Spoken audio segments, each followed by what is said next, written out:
紅色手袋掛住心愛嘅豬仔公仔 ，iPhone 機殼都揀粉紅色。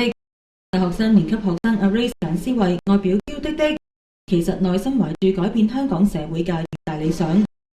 唔講你未必想象到呢位21歲少女係部分市民印象中行動野火嘅社民連成員。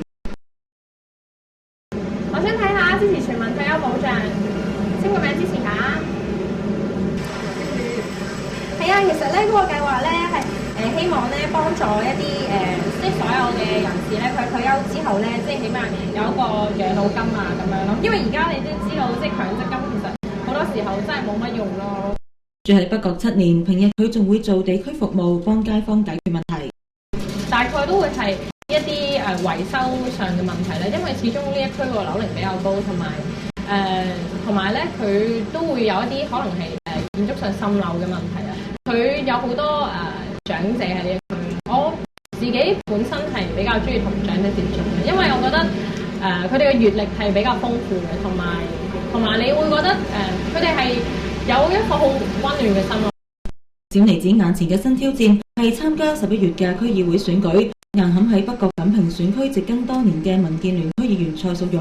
某個程度上，佢哋即係比較可能喺嗰個年代咧，佢哋會對區議會會有一啲定型咯。即係可能佢哋會覺得你做咗某一樣嘅嘢，譬如可能搞咗個旅行啊，咁其實又或者係做其他嘅嘢，咁就會已經係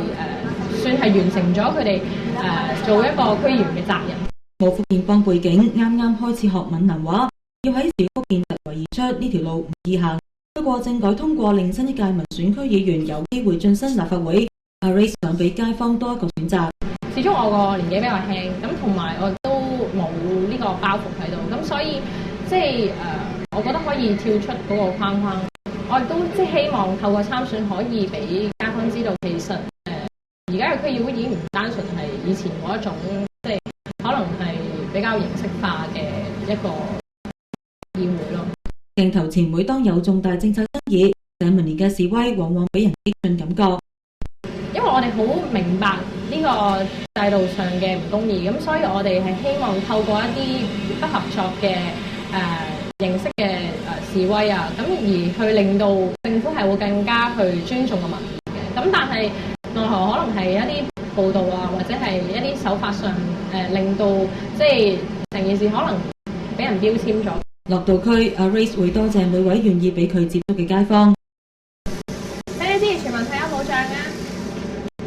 多謝你。當你加入一個政黨，其實你透過一啲示威又或者遊行嘅時候，其實你係可以分享你嘅理念，但係有好多時候當你講到一啲比較貼身嘅事，譬如你真係點樣去可以幫到基層嘅人，或者你點樣先至可以了解佢哋嘅需要，其實真係要透過地區工作，你真係行落去個區，你真係去逐個去同佢溝通過，你先會知咯。香港分頻電視記者張建之。